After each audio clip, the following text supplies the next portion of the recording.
إن الحمد لله نحمده ونستعينه ونستغفره ونعوذ بالله من شرور أنفسنا ومن سيئات أعمالنا من يهده الله فلا مضل له ومن يضلل فلا هادي له وأشهد أن لا إله إلا الله وحده لا شريك له وأشهد أن محمدا عبده ورسوله يا أيها الذين آمنوا اتقوا الله حق تقاته ولا تموتن إلا وأنتم مسلمون يا أيها الناس اتقوا ربكم الذي خلقكم من نفس واحدة وخلق منها زوجها وبث منهما رجالا كثيرا ونساء واتقوا الله الذي تساءلون به والأرحام إن الله كان عليكم رقيبا يا أيها الذين آمنوا اتقوا الله وقولوا قولا سديدا يصلح لكم أعمالكم ويغفر لكم ذنوبكم ومن يطع الله ورسوله فقد فاز فوزا عظيما أما بعد إن خير الكلام كلام الله وخير الهدي هدي محمد صلى الله عليه وسلم وإن شر الأمور محدثاتها وكل محدثة بدعة وكل بدعة ضلالة وكل ضلالة في النار أما بعد.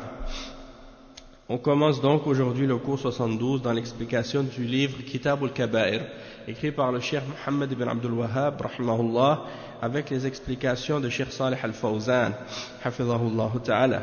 On a commencé hier à la fin le chapitre Bab Ma Ja'a fil Ghiba, c'est-à-dire le chapitre au sujet de ce qui a été rapporté sur le sujet de la médisance ou bien le fait de parler dans le dos. Et on a lu à ce sujet-là l'explication du verset 12 dans Surat al-Hujurat. Wala yaghtab ba'dukum ba'da. Et donc à la fin du cours, le cheikh expliquait que déjà la médisance c'est un des grands péchés, et lorsque ça concerne le commun d'entre les musulmans, c'est un grand péché parmi les grands péchés. Mais si ça concerne les ulama de l'islam et les dirigeants des musulmans, alors parler dans leur dos c'est encore plus grave à cause des répercussions qui en découlent et le grand mal et la fitna entre les musulmans que ça peut créer. Et donc de parler dans le dos des dirigeants musulmans c'est encore plus grave que de parler dans le dos d'un musulman ordinaire parmi les musulmans dans le pays, dans une société. Et le frère avait posé la question, le frère Hassan, il a posé la question, est-ce qu'on a le droit de faire le riba du kafir? Et j'avais donné une réponse un peu générale, mais sinon j'ai par la suite fait la recherche sur le sujet dans les paroles des ulama et les fatawa des ulama. Et à ce sujet-là, ils expliquaient que c'est certain que le hadith du prophète sallallahu alayhi wa sallam, quand il donne la définition de al-riba, il dit « dhikruka akhaka bima yakrah », c'est-à-dire le fait que tu mentionnes quelque chose à propos de ton frère qu'il déteste. Et les ulama ont spécifié que dhikruka akhaka, c'est-à-dire akhaka al-muslim, c'est-à-dire le fait de mentionner ton frère, c'est-à-dire ton frère musulman. Donc, le kafir n'entre pas dans ça. Sauf que les ulama ont expliqué que de façon générale, le fait de parler dans le dos et de faire de la médisance, c'est quelque chose qui est blâmable. D'accord? Et si tu vas parler de qu'est-ce que le kafir déteste en son absence et qu'il n'y a pas un bienfait qui en découle, alors dans ce cas-là, c'est quelque chose qui est futile et inutile, et c'est quelque chose qui est blâmable, dans le sens que si tu vas mentionner les caractéristiques du kafir ou des choses comme ça dans le but d'un bienfait qui est grand, c'est-à-dire d'avertir contre sa mécréance, de mettre en garde contre son shirk, ou des choses qui vont ramener un bienfait pour les musulmans, dans ce cas-là oui. Mais si c'est juste de parler pour parler dans le dos, dans ce cas-là, ça c'est sûr que c'est blâmable. La même chose pour l'innovateur, on a le droit de parler dans le dos de l'innovateur dans le but de mettre en garde contre son innovation, puis d'avertir les musulmans contre son danger, ça il n'y a pas de problème. Mais si c'est de parler juste pour parler dans son dos comme ça, il n'y a pas un grand bienfait qui en découle dans ce cas-là. Donc c'est pas le but de parler juste pour parler, mais dans le but d'avertir contre un innovateur, et en particulier l'innovateur qui appelle à son innovation, celui qui fait une bid'a et qui appelle à la bid'a. Tandis que si c'est un innovateur qui fait une bid'a ou qui croit en une bid'a, mais qu'il n'en parle à personne et qu'il n'appelle personne à cette innovation-là, Donc dans ce cas-là, le verdict c'est pas le même, puisque le danger qu'il a ou le mal qu'il a se limite à lui-même. D'accord? Donc il y a des paroles que j'ai trouvées de Cheikh Bin Baz à ce sujet-là, et des paroles de Cheikh Al-Fawzan et d'autres parmi les ulama, également Cheikh Al-Albani, il en a parlé.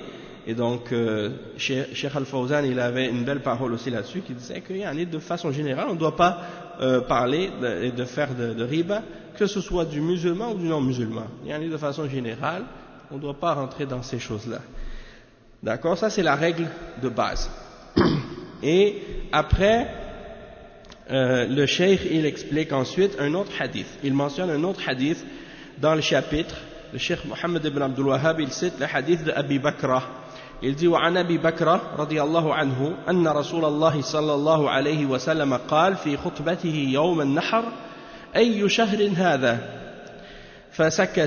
فسكتنا حتى ظننا أنه سيسميه بغير اسمه فقال أليس ذا الحجة قلنا بلى قال فأي بلد هذا فسكتنا حتى ظننا أنه سيسميه بغير اسمه فقال أليس بلد الله الحرام قلنا بلى قال فأي يوم هذا فسكتنا حتى ظننا أنه سيسميه بغير اسمه فقال أليس يوم النحر قلنا بلى قال فإن دماءكم وأموالكم وأعراضكم عليكم حرام كحرمة يومكم هذا في شهركم هذا في بلدكم هذا وستلقون ربكم فسيسألكم عن أعمالكم ألا فلا ترجعوا بعد كفارا يضرب بعضكم رقاب بعض ألا فليبلغ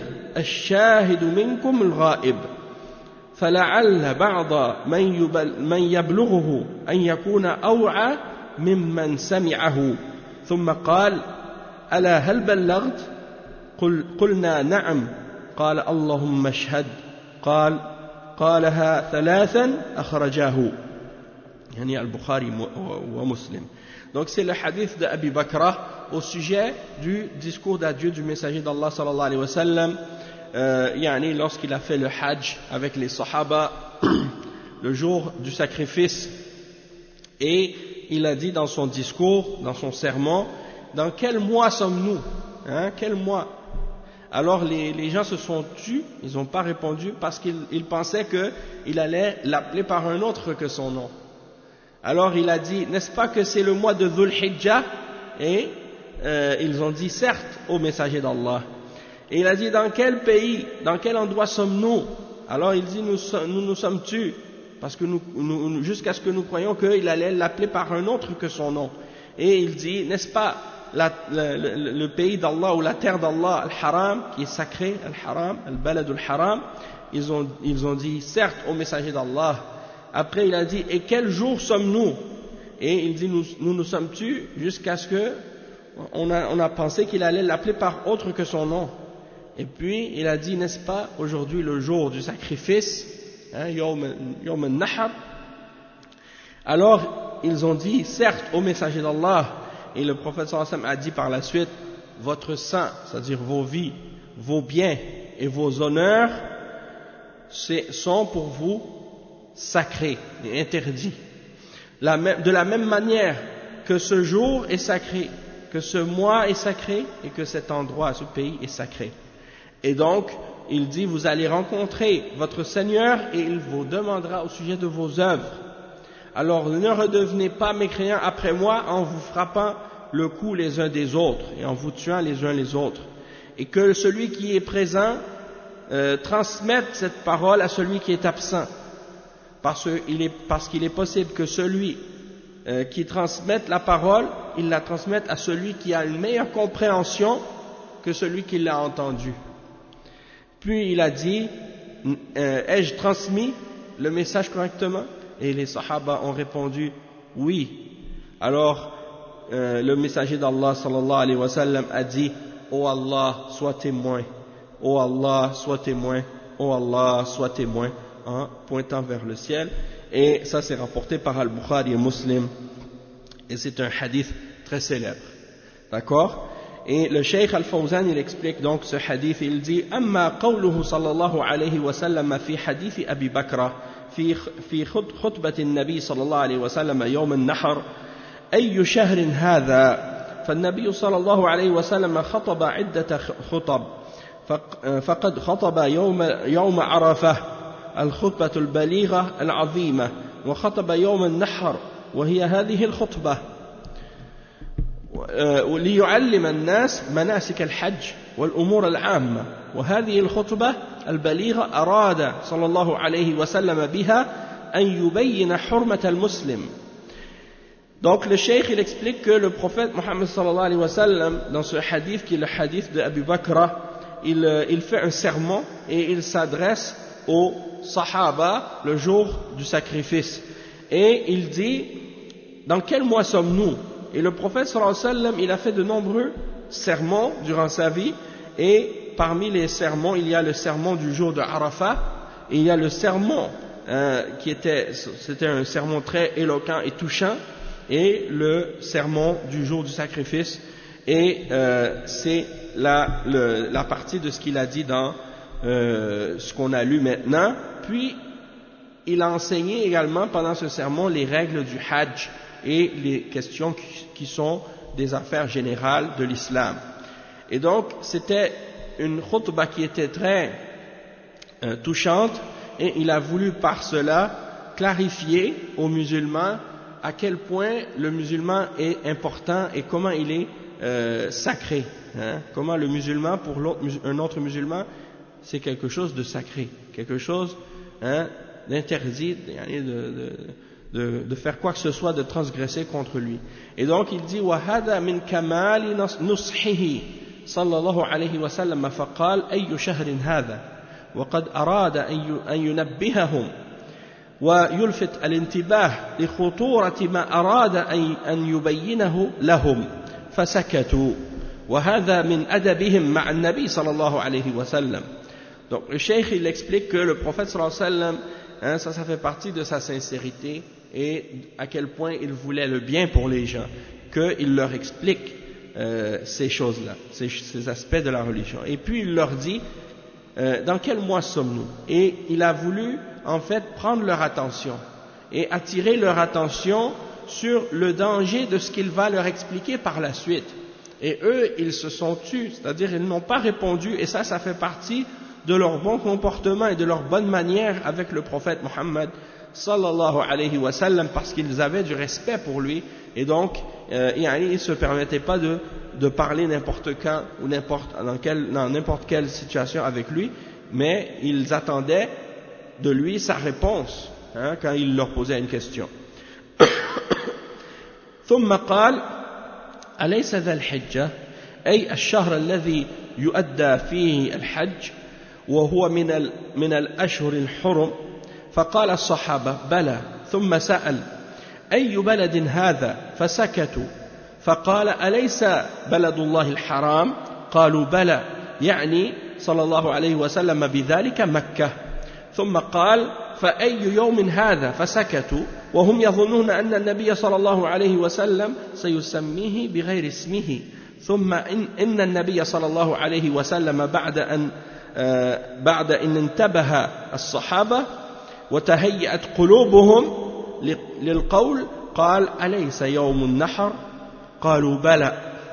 Donc le cheikh il explique ensuite il leur a posé la question, n'est-ce pas le mois de Dhul Hijjah, il leur a dit n'est-ce pas le mois de Dhul Hijjah, et c'est le mois dans lequel on fait le rite du Hajj et on applique ce pilier de l'islam, et c'est un des mois sacrés parmi les 4 mois sacrés de l'année du calendrier musulman.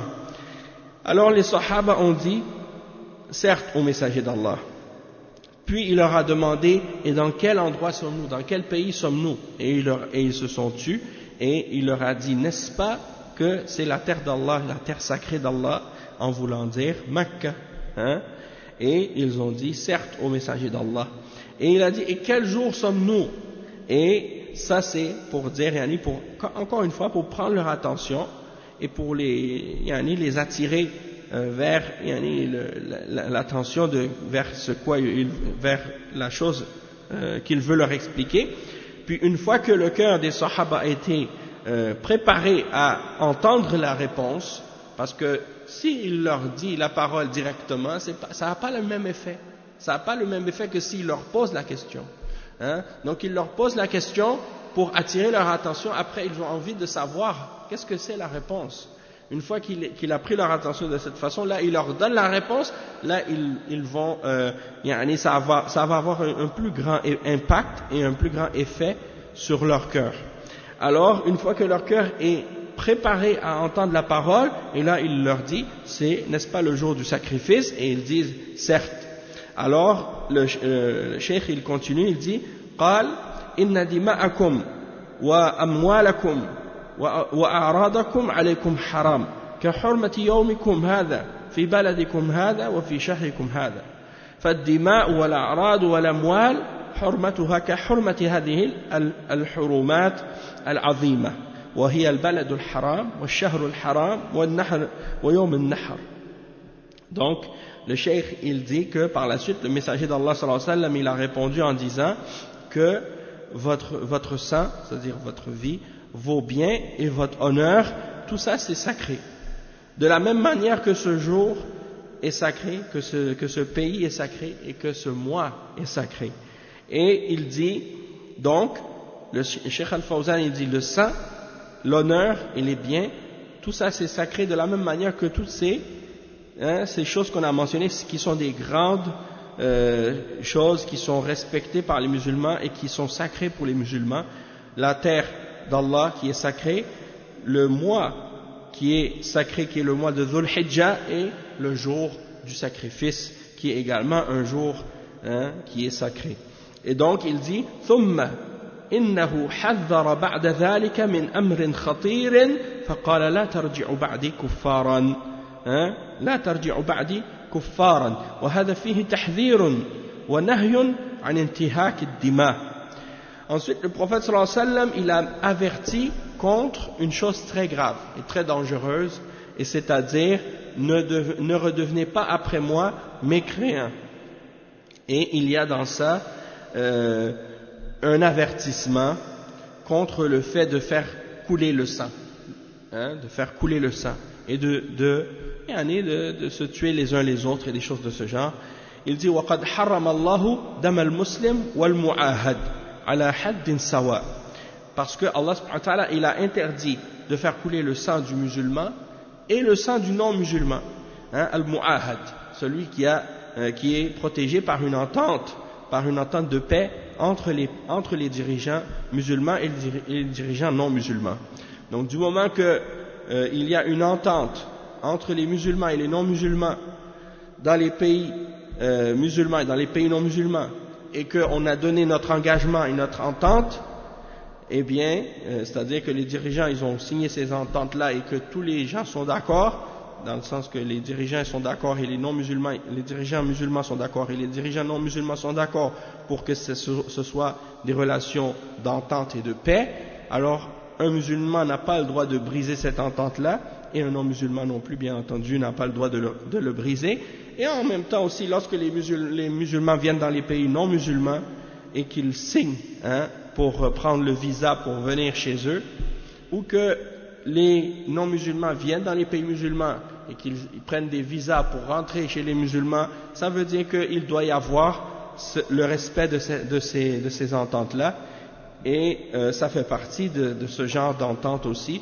Toutes les relations internationales actuellement qui existent, que ce soit lorsqu'on voyage avec notre passeport puis qu'on a un visa dedans, ça a la même valeur que les ententes et que les pactes que le prophète sallallahu alayhi wa sallam faisait à l'époque et que les dirigeants musulmans par la suite, au cours de l'histoire de l'islam, ont pris entre eux et les non-musulmans. Ça c'est la même chose, il n'y a pas de différence aujourd'hui pour ces choses-là. Donc le sang du musulman est sacré, et le sang du non-musulman, du kafir qui est un mu'ahad, il est sacré aussi.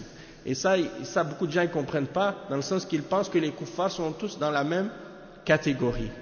Et les ulama de l'islam ont fait la distinction entre le kafir qui est al-muharib et le kafir qui est al-mu'ahad. Le kafir qui est al-muharib, c'est-à-dire lorsqu'il y a entre un pays musulman et un pays non musulman, une guerre qui est officiellement déclarée, et qu'il y a un combat entre les deux, et les deux armées s'affrontent, ça c'est une situation qui est particulière, et dans ce cas-là, c'est normal que les combattants musulmans vont combattre les combattants de l'armée non musulmane. Et dans ce cas-là, ça c'est une situation dans laquelle il n'y a pas de paix, puisque c'est une guerre qui est déclarée officiellement. Mais quand il y a une entente de paix, eh bien les koufars dans cette situation-là, ils sont protégés par cette entente de paix. Et de manquer au respect de cette entente, c'est une trahison contre l'islam et contre les dirigeants musulmans.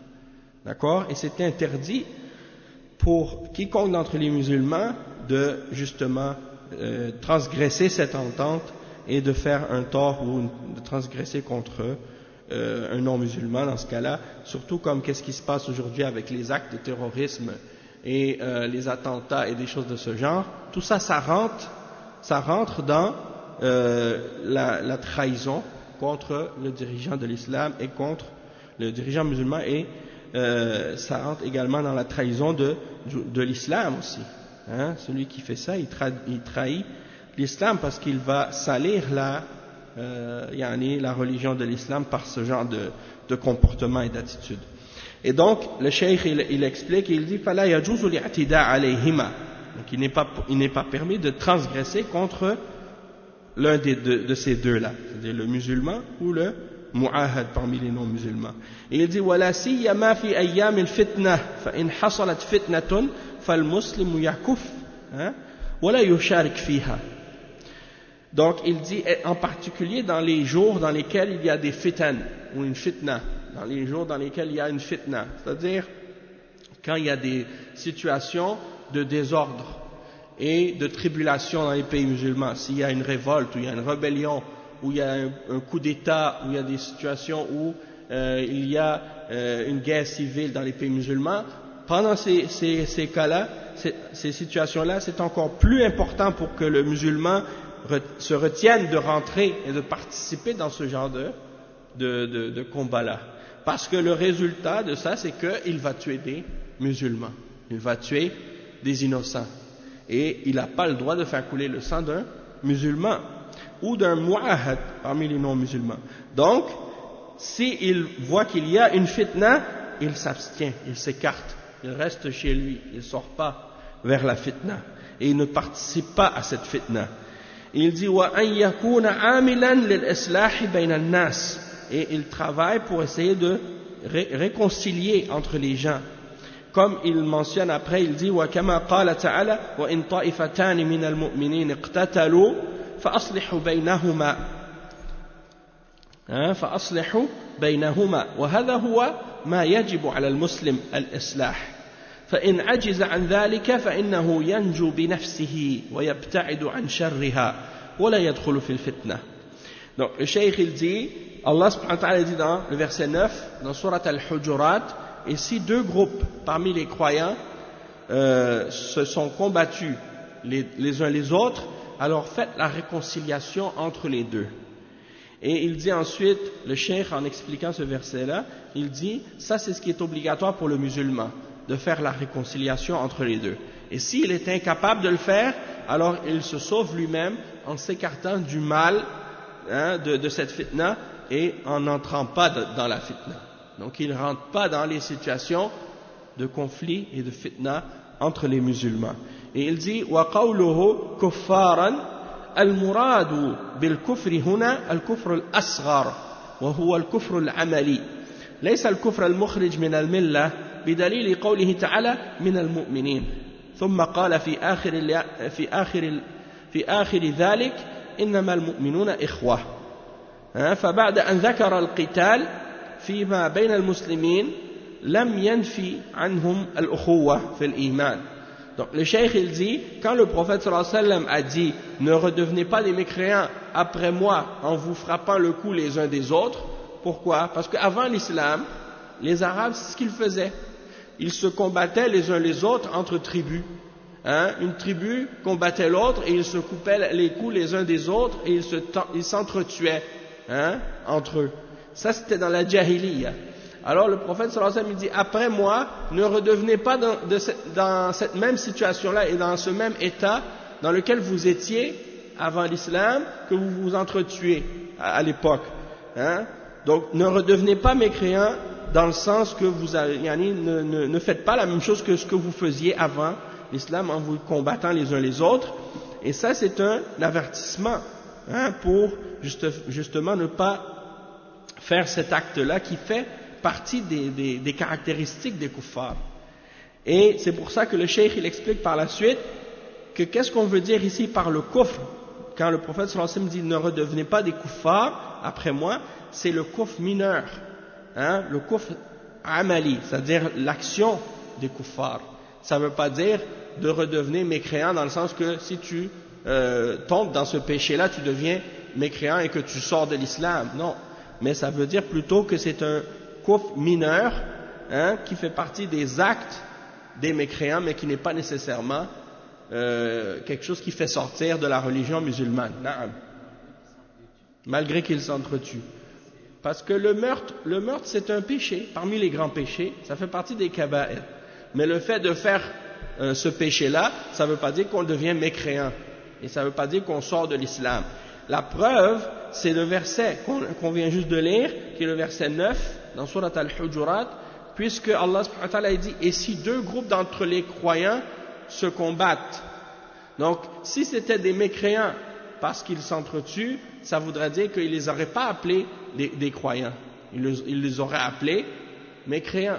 Hein, il aurait dit si deux groupes d'entre les mécréants se combattent. Mais il n'a pas dit les deux groupes d'entre les mécréants, il a dit si deux groupes d'entre les croyants se combattent. Donc c'est la preuve que c'est la preuve que de se combattre, ça ne représente pas une forme de mécréance majeure qui ferait sortir de l'islam, mais c'est un grand péché parmi les grands péchés. Et Allah subhanahu wa ta'ala et le prophète sallallahu alayhi wa sallam l'a nommé kufr pour montrer la gravité de ce péché-là, mais pas pour dire que c'est de la mécréance dans le sens que ça fait sortir de l'islam. Et en plus, si on regarde la suite du verset, Allah subhanahu wa ta'ala il termine cette explication-là dans le verset dans Surat Al-Hujurat, le verset 10, il dit innamal mu'minuna ikhwa. Juste après avoir mentionné qu'ils se combattent les uns les autres, il appelle à la réconciliation entre eux, puis il dit si un des deux transgresse contre l'autre, eh bien combattez celui qui transgresse jusqu'à ce qu'il revienne à l'ordre d'Allah. Et s'ils reviennent, alors établissez la justice entre eux, et soyez justes, Allah aime les justes, et après il dit, les croyants ne sont que des frères. Donc ça veut dire que même quand ils se combattent, ils sont des frères. Les musulmans sont des frères, même quand ils se combattent, hein, les uns les autres. Mais lorsqu'ils sont en train de se combattre et de s'entretuer de cette façon-là, ils agissent comme des kuffars et non pas comme des musulmans. Et donc c'est pour ça que le prophète leur a dit, ne devenez pas des mécréants après moi, vous frappant le cou les uns des autres. Il dit وَبَعْدَ أَنْ ذَكَرَ الْقِتَالِ فِيمَا بَيْنَ الْمُسْلِمِينَ لَمْ يَنْفِ عَنْهُمُ الْأُخُوَّةَ فِي الْإِيمَانِ. Après avoir mentionné le combat entre eux, le combat entre les musulmans, il n'a pas nié leur fraternité. Il n'a pas nié entre eux leur fraternité dans la foi. Et il dit وَقَوْلُهُ فَلْيُبَلِّغْ الشَّاهِدْ مِنْكُمُ الْغَائِبِ وَهَذَا فِيهِ الْحَثُّ عَلَى تَبْلِيغِ مَا وَرَدَ عَنِ اللَّهِ وَعَنْ رَسُولِهِ صلى الله عليه وسلم والدعوة إلى نشر العلم بين المسلمين في من أعطاه الله علما فلا بد أن ينشره ولا يكتمه. قال تعالى إن الذين يكتمون ما أنزلنا من البينات والهدى من بعد ما بيناه للناس في الكتاب أولئك يلعنهم الله ويلعنهم اللاعنون فلا يجوز كتمان العلم إلا إذا ترتب على كتمان بعضه مصلحة راجحة كما قال رسول الله صلى الله عليه وسلم لمعاذ لما قال ألا أبشر الناس قال إني أخاف أن يتكلوا. Donc le cheikh il explique ensuite que le prophète sallallahu alayhi wa sallam a dit que celui qui est présent transmette cette parole à ceux d'entre eux qui sont absents. Et il a dit ça c'est une incitation à transmettre ce qui a été mentionné de la part d'Allah subhanahu wa ta'ala, ce qui a été révélé de la part d'Allah, et ce que le messager sallallahu alayhi wa sallam a transmis, de le transmettre, et c'est une invitation à propager la science entre les musulmans. Donc celui à qui Allah subhanahu wa ta'ala a donné du savoir, il faut qu'il le transmette, il faut qu'il le propage et le diffuse. Il ne doit pas le cacher, il ne doit pas cacher le savoir. Et il mentionne le verset 159 dans Surat Al-Baqarah, dans lequel Allah subhanahu wa ta'ala dit: ceux qui cachent ce que nous avons fait descendre comme preuve claire et comme guidance, après que cela a été clarifié pour les gens dans le livre, ceux-là, Allah les maudit, et également ils sont maudits par tous ceux qui maudissent. Donc ceux qui cachent la science, ils sont des gens maudits. Et donc il n'est pas permis de cacher le savoir de l'islam, de cacher la révélation d'Allah aux gens, excepté s'il y a dans le fait de cacher une partie de ce savoir un grand bienfait, ou un bienfait qui est plus grand, comme dans l'exemple du hadith du prophète sallallahu alayhi wa sallam lorsqu'il a dit à Mu'adh, lorsque Mu'adh a dit: est-ce que je ne dois pas annoncer cette bonne nouvelle aux gens? Il a dit: je crains qu'ils se mettent à dépendre sur cela seulement. C'est quoi ce hadith? C'est le hadith dans lequel Mu'adh radiyallahu anhu est monté à Dodan avec le messager d'Allah sallallahu alayhi wa sallam, et le messager d'Allah sallallahu alayhi wa sallam lui a dit: oh Mu'adh, est-ce que tu veux que je te dise quel est le droit d'Allah sur ses serviteurs et quels sont les droits des serviteurs sur Allah? Et il a dit: certes, ô messager d'Allah. Alors le messager d'Allah sallallahu alayhi wa sallam a dit: le droit que Allah a sur ses serviteurs, c'est qu'il l'adore lui seul sans rien associer avec lui. Et le droit que les serviteurs ont sur Allah, c'est qu'il ne les châtie pas s'ils ont établi cela. C'est-à-dire si les croyants ont établi l'unicité d'Allah, ils n'ont rien adoré en dehors d'Allah, ils n'ont adoré que Allah seul, alors Allah subhanahu wa ta'ala, le droit que les serviteurs ont sur lui, c'est qu'ils ne les châtient pas, une fois qu'ils ont établi le tawhid et l'unicité d'Allah.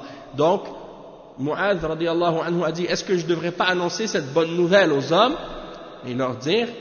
Et le messager d'Allah sallallahu alayhi wa sallam a dit: non, ne leur dis pas, car je crains qu'ils se mettent à dépendre uniquement sur ça, c'est-à-dire de laisser tomber les bonnes œuvres et les actions, puis de dire: du moment que je suis un homme pieux, ou dans le sens que j'établis le tawhid, j'associe rien avec Allah, j'adore pas d'autre que Allah, donc je peux faire tout ce que je veux, puis Allah subhanahu wa ta'ala, il va me pardonner et me faire rentrer au paradis, il va pas me châtier parce que je n'adore pas d'autre que lui.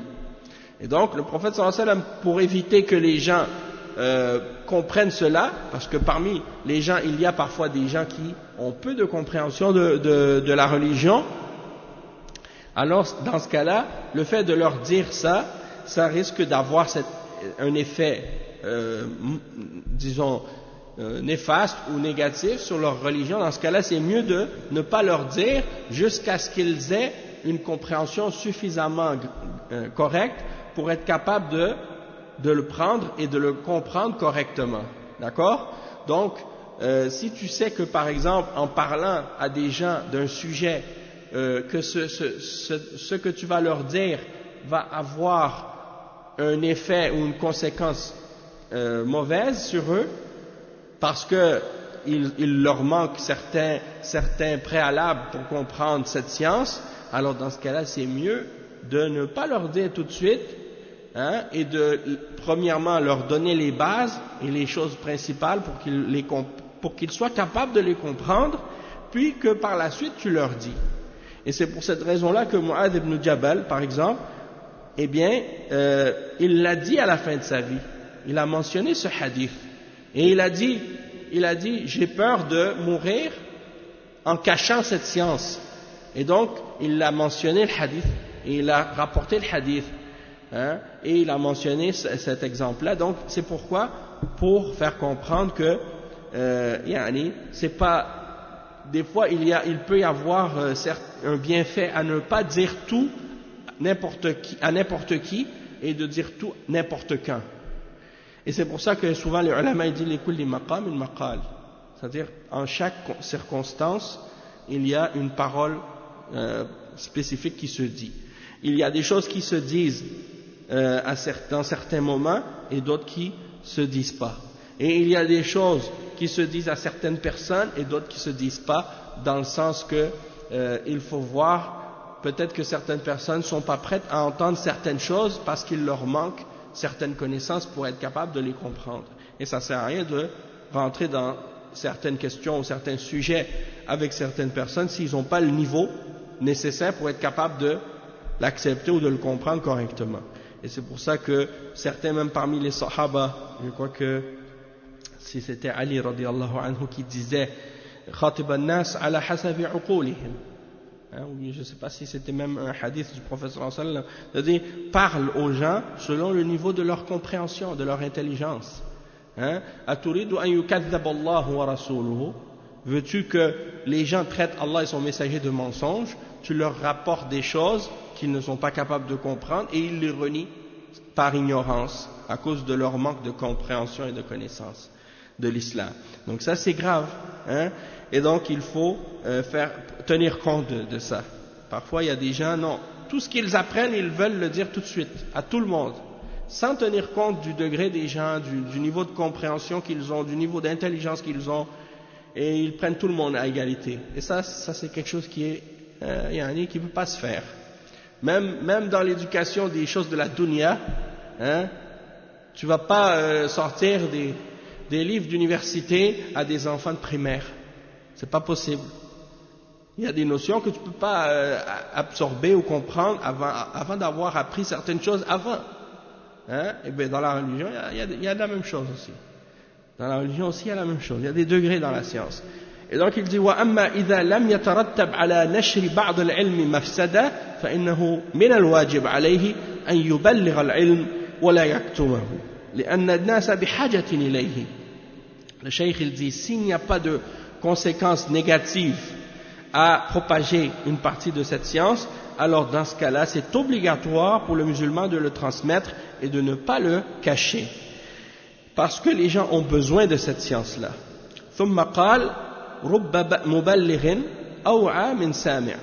Juste avant de traduire la suite, il y a certains parmi les gens de bid'a ou les hizbin, ils ont une notion erronée à propos de la da'wa et à propos de l'islam, et ils s'imaginent que c'est permis de mentir dans la da'wa. Ils s'imaginent que c'est permis de mentir dans la da'wa, c'est-à-dire ils vont dire mais on va pas dire la vérité sur l'islam parce que peut-être que ça va pas nous permettre d'arriver à certains de nos objectifs politiques ou de nos objectifs économiques. Et ça, on le retrouve surtout chez les frères musulmans, par exemple, et certains autres groupes parmi les groupes de bid'a. Parce que pour eux, l'islam, c'est un jeu politique, c'est un intérêt politique, parce qu'eux sont un parti politique à la base. Et donc, ils ne calculent pas le fait de faire la da'wa dans le but d'appeler les hommes à Allah subhanahu wa ta'ala pour les sauver du shirk et les sauver de l'enfer et les amener vers le tawhid et les amener vers les faire entrer au paradis et sauver leur âme. C'est pas ça leur intérêt principal.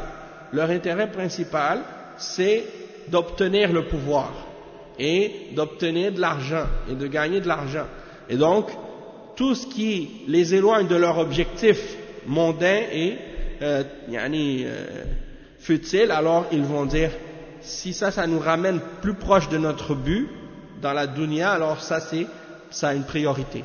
Et tout ce qui nous éloigne de ça, c'est secondaire pour nous. Même si ça fait partie des fondements de la religion, même si ça fait partie de la croyance, même si ça fait partie des bases de l'islam, c'est pas grave pour nous. Qu'est-ce qui compte, c'est nos intérêts en premier. Et c'est pour ça que dans beaucoup d'endroits, malheureusement, et dans beaucoup d'occasions, lorsque les gens parlent de l'islam, ils ont l'occasion de faire connaître aux gens la réalité du message de l'unicité d'Allah et qu'est-ce que ça signifie de croire en Allah seul et de ne rien adorer autre que lui, et la signification de la ilaha illallah, Muhammad Rasulullah sallallahu alayhi wa sallam, et tous les détails des bases de la foi. Et ils ont l'occasion de faire passer ce message-là devant un grand nombre de personnes, et ils passent à côté de l'occasion pour parler d'autres choses qui ne sont pas fondamentales dans l'islam. Hein? Et ça, c'est à cause de, justement, leur mauvaise compréhension de la da'wa et de la signification de cette da'wa. Hein?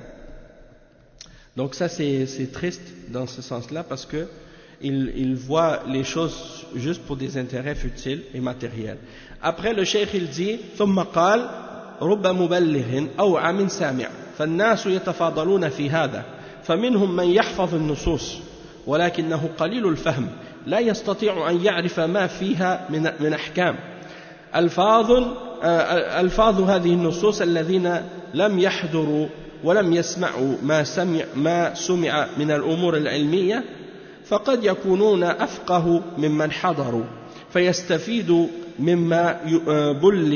مما بلغوا ويفيدون غيرهم وهذه هي فائدة نشر العلم أن يصل لأناس يفقهونه فدل على أن المقصود ليس إيصال النصوص فقط وإنما المطلوب الفقه فيها والعمل ثم قال رسول الله صلى الله عليه وسلم ألا هل بلغت اللهم فاشهد ثلاثا. Donc le cheikh, il explique que ensuite le prophète sallallahu alayhi wa sallam a dit c'est possible que la personne qui transmette il transmette la parole à quelqu'un qui a plus de compréhension que celui qui était présent. C'est-à-dire que toi tu étais là, tu as entendu la parole, puis que tu vas la transmettre à quelqu'un d'autre, la personne à qui tu vas le transmettre, peut-être que lui il va comprendre cette parole mieux que toi. Parce que toi tu as une bonne mémoire qui t'a permis de mémoriser cette parole, mais peut-être qu'il te manque un certain niveau de compréhension. Une fois que tu transmets cette parole à la personne, elle va l'entendre, et parce qu'elle a plus de compréhension que toi, elle va comprendre plus la signification de cette parole. Et donc le cheikh, il dit les gens sont à des degrés différents dans cette question-là. Parmi eux, il y en a qui mémorisent les textes qu'ils entendent et ils ont une bonne mémoire, mais ils ont peu de compréhension et ils ne sont pas capables de comprendre ce qui est voulu derrière ces règles et derrière ces textes. Donc les textes de la révélation du Coran et de la Sunna, quand ils vont les entendre, même s'ils n'étaient pas présents pour entendre ces paroles-là lorsqu'elles ont été transmises et prononcées par le messager d'Allah sallallahu alayhi wa sallam, mais malgré tout, ils ont plus de compréhension que ceux qui étaient présents parfois. Dans le sens que parmi les sahaba, il y en avait peut-être qui n'étaient pas présents à ce discours-là, et quand on va leur transmettre cette parole, et ceux qui étaient présents vont leur transmettre cette parole, ils vont comprendre de cette parole plus que les sahaba, certains sahaba qui étaient présents par exemple. Et donc ils vont profiter de cette science qui leur est transmise, et ils vont faire profiter les autres. Et donc ici c'est pour nous faire comprendre, comme le cheikh il le dit, que le bienfait dans la transmission de la science, c'est de le faire transmettre à ceux qui vont la comprendre, cette science.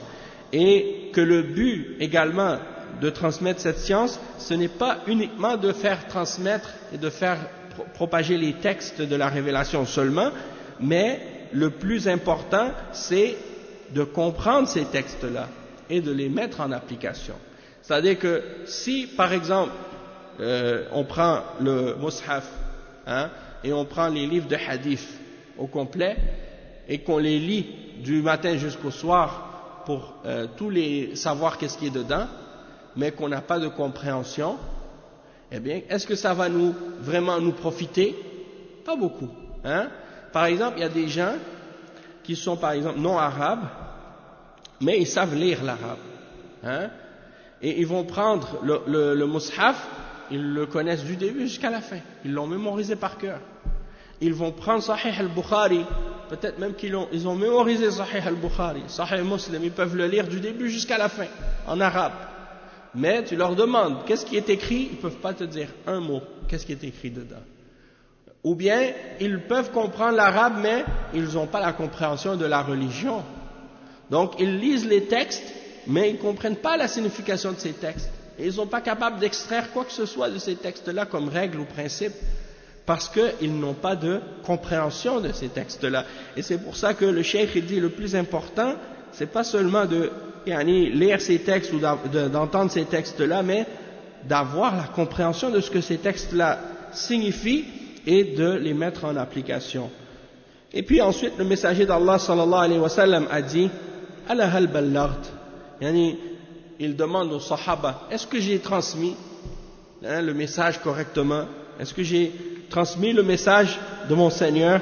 Et les sahaba ont répondu oui. Et alors il a dit, Allahumma fashhad, Allahumma fashhad, c'est-à-dire, oh Allah, alors sois témoin. Oh Allah, alors sois témoin. Oh Allah, alors sois témoin. Il a dit 3 fois. Et il dit, wa hada fihi anna al-asl fi al-khutab an la tatul. Il dit la base dans la khutbah, c'est que ça ne doit pas être long.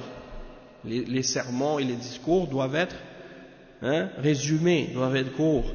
وإنما تختصر اختصارا غير مخل.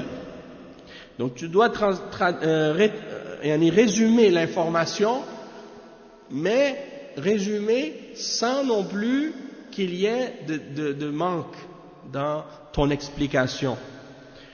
Donc tu ne le fais pas trop long pour que ce soit ennuyeux, puis tu ne le fais pas non plus trop court pour que ce soit pas clair.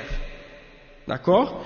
Et il dit لأن هذا أدعى للفهم والانتباه ولهذا قال صلى الله عليه وسلم إن طول الصلاة الرجل وقصر خطبته مئنة من فقهه فأطيلوا الصلاة واقصروا الخطبة فقوله مئنة أي علامة على فقهه لكن بعض الناس يخالف السنة فيقصرون الصلاة ويطيلون الخطبة فيجعلون الصلاة دقيقتين والخطبة في ساعة أو أكثر ولا يعلق منها شيء في الذهن ولا يحفظ منها شيء. Donc le cheikh il dit que lorsque la khutbah elle est courte, c'est plus facile de faire en sorte que la personne elle comprenne et qu'elle donne une attention à ce qui est dit. Et l'exemple de ça, c'est dans le hadith du prophète sallallahu alayhi wa sallam qui est rapporté par l'imam Muslim, selon Ammar ibn Yasir, radiyallahu anhu.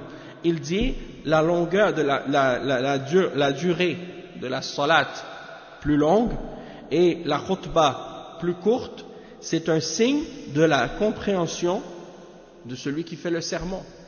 C'est-à-dire, si tu vois qu'il fait sa khutbah pas trop longue et il prolonge la salat, ça c'est un signe de sa compréhension. Donc, il dit, prolongez la salat et raccourcissez la khutbah. Prolongez la salat et raccourcissez la khutbah. Et il dit, donc ici, ma'inna, ça veut dire alama. Ça signifie un signe.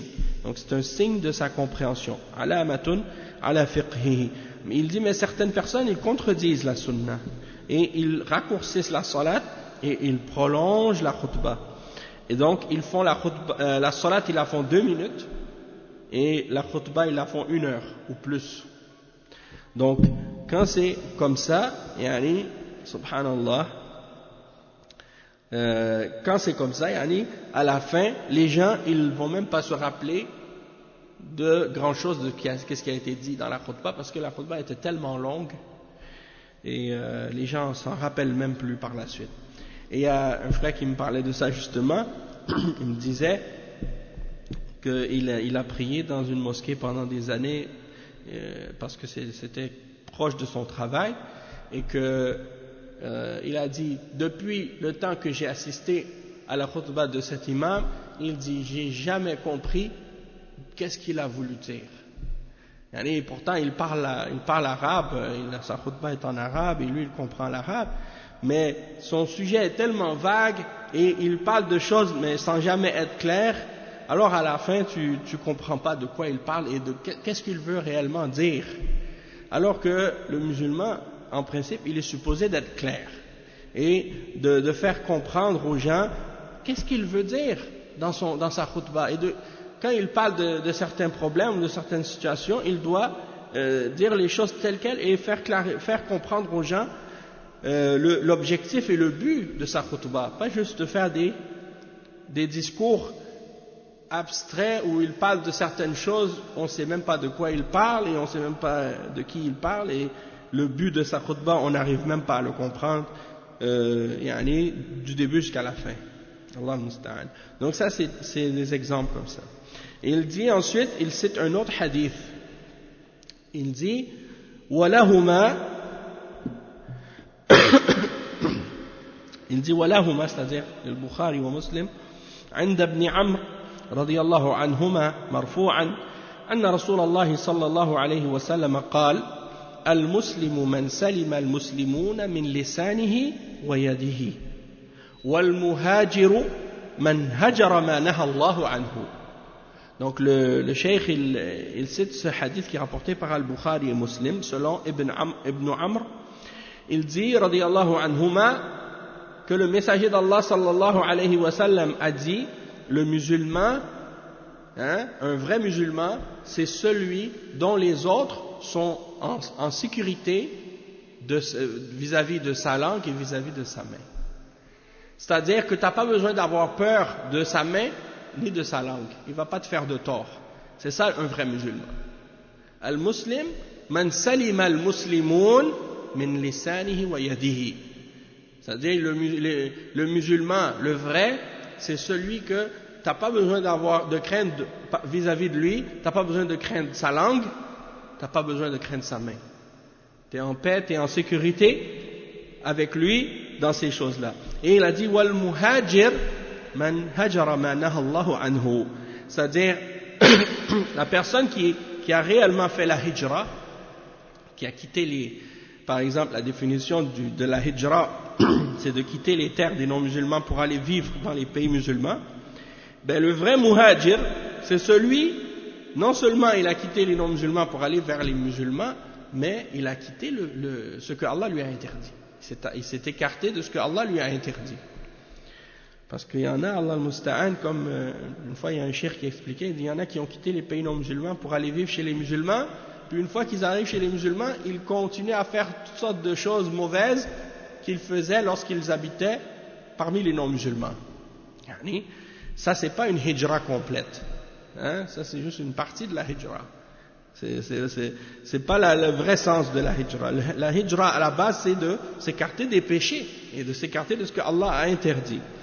Et il dit وَأَمَّا قَوْلُهُ الْمُسْلِمُ مَنْ سَلِمَ الْمُسْلِمُونَ مِنْ لِسَانِهِ وَيَدِهِ فالمراد بالمسلم هنا كامل الإسلام لأن الغيبة نقص في الإسلام فمن كمال الإسلام ترك الغيبة فمن تركها كمل إسلامه وقوله من سلم المسلمون من لسانه كالسب والشتم والغيبة وسلم المسلمون من يده بضربهم وإيذائهم بقتل أو أخذ مال فاليد جارحة من الجوارح يكتسب بها المسلم أفعالا خيرية أو أفعالا محرمة فمن الإسلام كف المسلم يده عن أذى النفس ولسانه عن أعراضهم. Donc le cheikh il explique que le musulman, quand on dit qu'il doit ne pas faire de tort aux autres musulmans par sa main et par sa langue, ça veut dire celui qui a parfait son islam, qui a complété son islam, il doit ne pas faire de tort aux autres, ni par sa langue, ni par sa main. Donc il doit s'abstenir de parler dans leur dos et de faire de la riba, parce que c'est quelque chose qui diminue son islam, c'est quelque chose qui va diminuer la perfection de son islam. Et donc parmi les choses qui viennent parfaire l'islam de quelqu'un, c'est d'abandonner la médisance et le fait de parler dans le dos. Donc celui qui a abandonné ce péché-là, il a parfait son islam. Et la signification donc du prophète sallallahu alayhi wa sallam lorsqu'il dit celui dont les musulmans sont en sécurité vis-à-vis de sa langue, comme par exemple, il ne va pas les insulter, il ne va pas leur dire des injures, il ne va pas parler dans leur dos. Et on peut rajouter tout ce qui a rapport avec la langue là-dedans.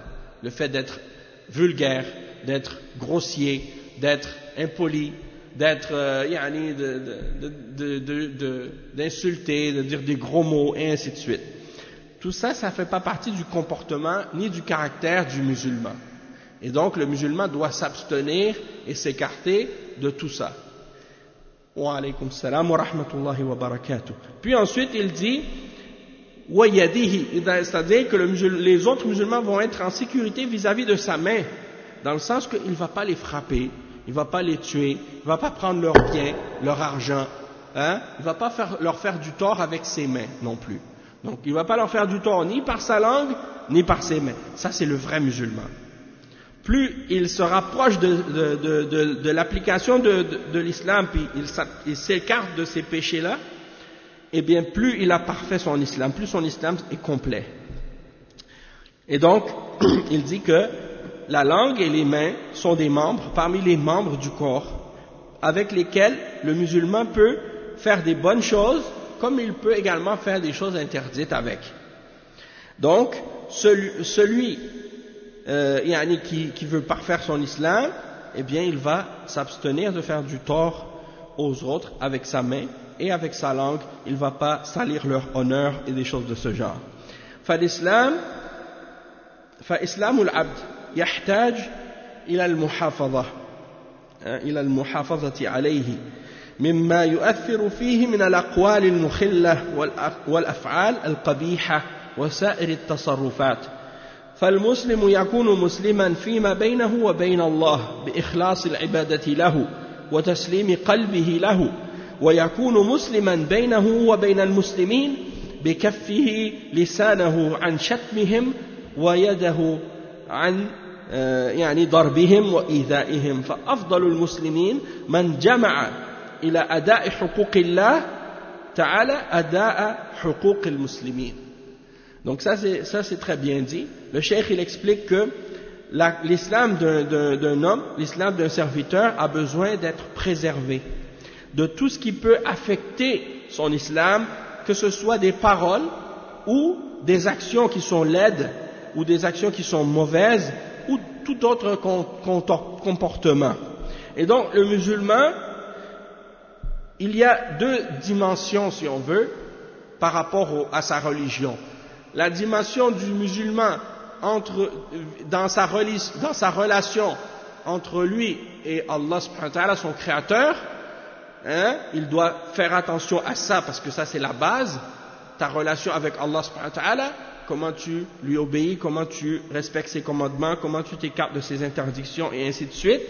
Et donc ça c'est la relation qui est la dimension principale dans la religion du musulman, et il doit bien entendu dans cette relation-là entre lui et Allah purifier son adoration et la rendre sincère pour Allah seul et soumettre son cœur à Allah subhanahu wa ta'ala entièrement. Et il y a l'autre dimension pour la relation qui est entre le musulman et les autres. Et ça c'est une autre dimension qui est très importante aussi et qui suit la première dimension.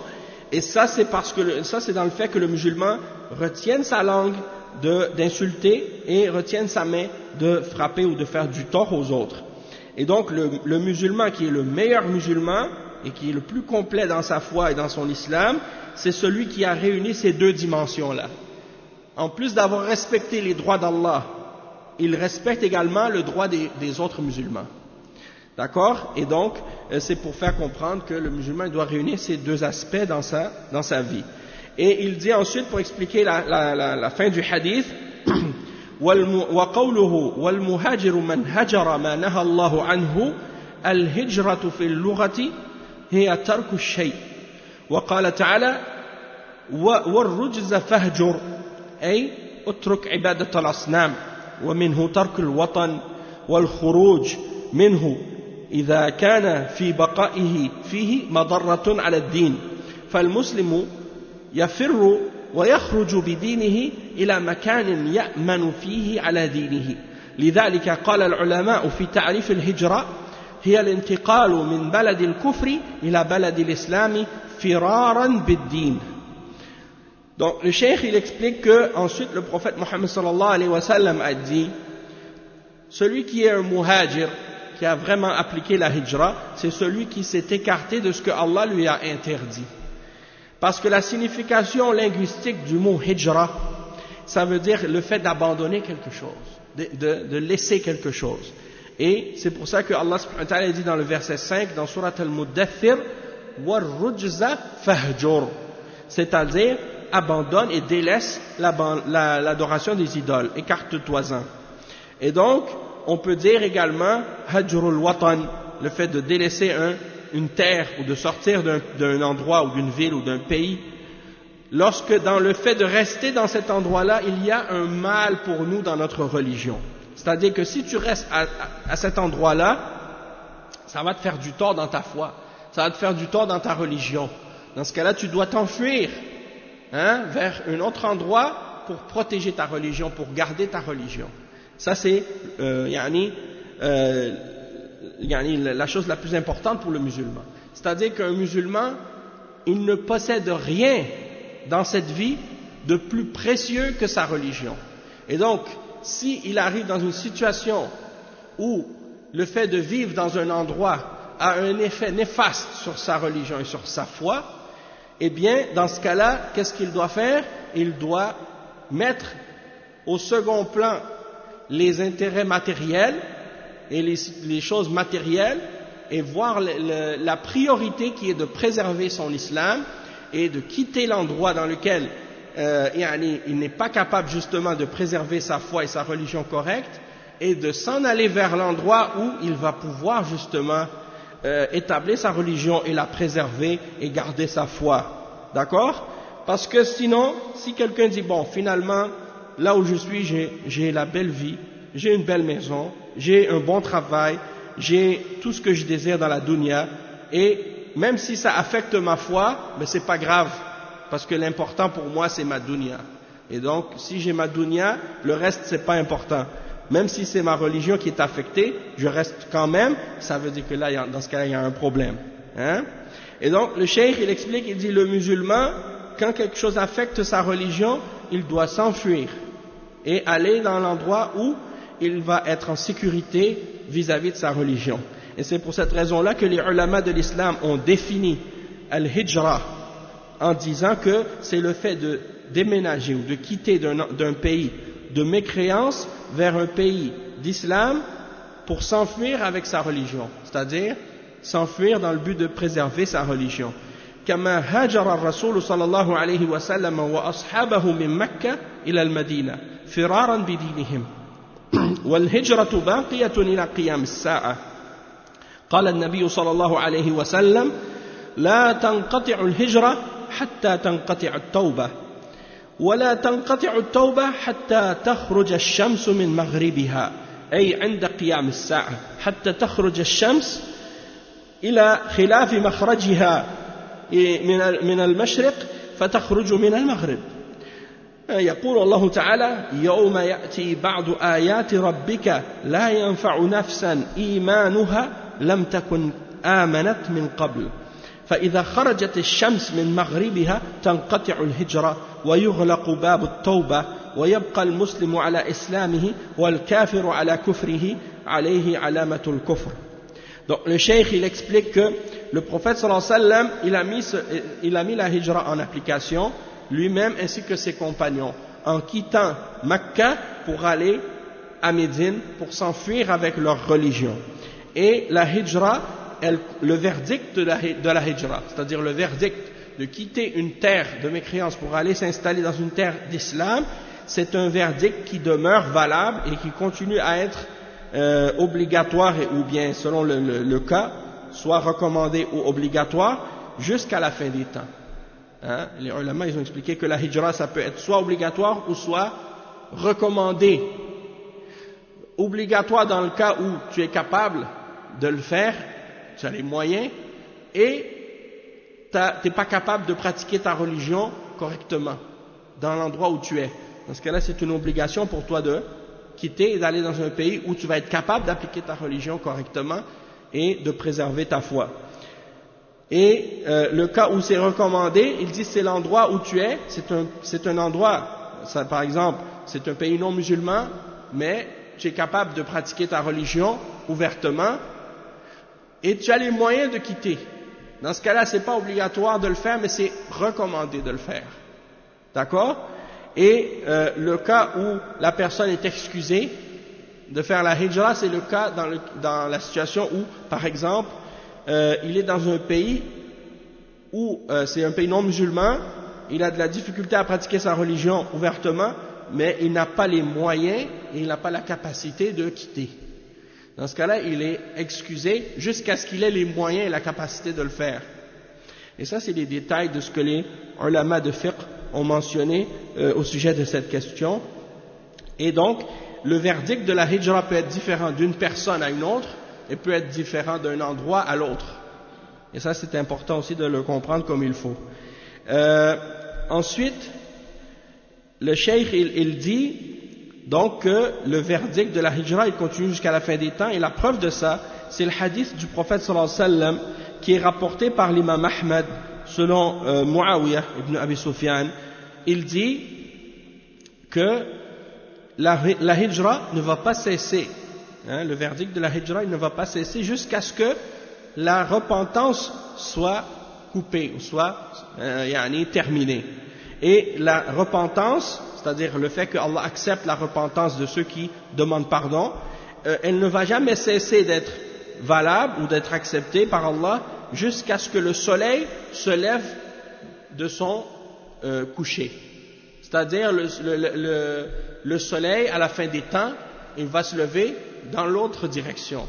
Hein? Il va se lever à l'ouest au lieu de se lever à l'est.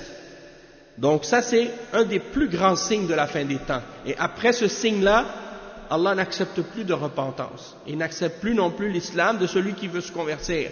Et donc c'est pour ça que le cheikh, il dit, il y a le verset dans le Coran qui mentionne le verset 158 dans Surat Al-An'am, dans lequel Allah subhanahu wa ta'ala, il dit, le jour où certains des signes de ton Seigneur vont venir, eh bien, la personne qui décide de croire, ça ne lui profitera pas ce jour-là, si elle n'avait pas cru auparavant. Donc, ce jour-là, le jour où le soleil va se lever à l'ouest, tous les hommes vont croire. Il n'y aura plus de mécréants par la suite. C'est pour ça qu'à partir de ce moment-là, le fait que quelqu'un se repente ou quelqu'un dise « je crois en Allah », ce sera trop tard. D'accord? Et il n'y aura plus de repentance et Allah n'acceptera pas la repentance de quiconque après ce signe-là. Mais jusqu'à ce moment-là, la repentance est toujours ouverte et le verdict de la hijra, il continue à être valable et à être applicable. Et donc, il dit ici, le cheikh, que tant que le soleil ne s'est pas levé à l'ouest, eh bien, le verdict de la hijra est toujours valable et la porte de la repentance est toujours ouverte. Et le musulman, donc, il reste sur son islam, et une fois que le soleil se lève à l'ouest, le kafir qui ne s'était pas converti, eh bien, il va rester sur sa mécréance, et Allah va écrire sur lui, hein, c'est-à-dire il y aura, comme c'est mentionné dans les hadiths, il y aura une bête qui va sortir de la terre, et il va écrire sur le front de chaque personne, celui qui est croyant et celui qui est mécréant. Et à partir de ce moment-là, ce sera définitif. Ceux qui seront encore vivants à ce moment-là, celui qui est mécréant, tout le monde va le voir, et celui qui est croyant, tout le monde va le voir. Il n'y aura plus d'hypocrites. Il n'y aura pas d'hypocrites à ce moment-là. Et il dit وَأَمَّا قَوْلُهُ صلى الله عليه وسلم لا هجرة بعد الفتح أي من مكة فلا هجرة من مكة إلى المدينة لأنها أي مكة صارت بلد إسلام وفتحها. أما الهجرة العامة من بلاد الكفر إلى بلاد الإسلام فهي باقية. والمقصود أن المهاجر كامل الهجرة من ترك الشرك وترك المعاصي كالزنا وشرب الخمر وكل ما نهى الله عنه وترك بلاد الكفر. فالهجرة تكون بالبدن وهي الانتقال من بلد الكفر إلى بلد الإسلام وتكون قلبية وذلك بترك المحرمات. وأما هجر بعد الذنوب والمعاصي وبقي مستمرا على بعضها فهذا هجرته ناقصة. والشاهد من الحديث ترك الغيبة وهجرها لأن فيها ضررا على المسلمين. Donc on va juste traduire ça puis on va s'arrêter Inch'Allah pour la salat Inch'Allah après. Le cheikh Al-Fawzan, il explique ensuite un petit point, il dit ici que, en ce qui concerne l'autre hadith du prophète sallallahu alayhi wa sallam qui est rapporté par Al-Bukhari dans le Sahih, selon Ibn Abbas radiyallahu anhu, qui dit il n'y a pas de hijra après la conquête de la Mecque, il dit ça, c'est-à-dire qu'il n'y a plus de hijra de Mecca jusqu'à Médine. C'est-à-dire la hijra de la Mecque à Médine, elle n'est plus obligatoire après la conquête de la Mecque. Pourquoi? Parce que la Mecque est devenue maintenant une terre d'islam. Donc c'est plus nécessaire de la quitter vers Médine. Et il explique qu'en ce qui concerne le verdict général de la hijra, c'est-à-dire de quitter la terre de mécréance pour aller vers une terre d'islam, eh bien ça, il dit, c'est quelque chose qui continue et qui va rester jusqu'à la fin des temps, comme on l'a vu. Il dit, et qu'est-ce qu'on veut dire par celui qui est le muhajir, c'est celui qui délaisse ce que Allah lui a interdit, c'est-à-dire celui qui a une hijra qui est complète, c'est pas celui seulement qui quitte un pays pour aller vers un autre, mais c'est celui qui abandonne le shirk, qui abandonne les péchés, comme az-zina, l'adultère, la fornication, le fait de boire de l'alcool, et tout ce que Allah lui a interdit, et en plus qui abandonne les terres de mécréance. Donc la hijra, c'est avec le corps, et c'est aussi de faire la hijra avec notre cœur. La hijra avec le corps, c'est de quitter un pays de mécréance pour aller vers un pays d'islam, mais la hijra du cœur, c'est de quitter les péchés, et de s'écarter des péchés, hein. Et si par exemple tu fais la hijra avec ton corps mais que tu continues à faire certains péchés, ça veut dire que ta hijra elle est incomplète, il y a une déficit, elle est pas comme elle devrait être, il y a des manques dedans. Et donc le but du hadith c'était de mentionner que la hijra c'est quelque chose qui doit être abandonné et qu'il faut le laisser parce qu'il y a un mal dans ça pour les musulmans. Donc on va s'arrêter ici Inch'Allah. On continuera la semaine prochaine, bi'idhnillah. Subhanakallahumma bihamdika ashhadu an la ilaha illa ant astaghfiruka wa atubu ilayk wa sallallahu wa sallam ala nabiyyina Muhammad wa ala alihi wa sahbihi ajma'in. Wassalamu alaykum wa rahmatullahi wa barakatuh.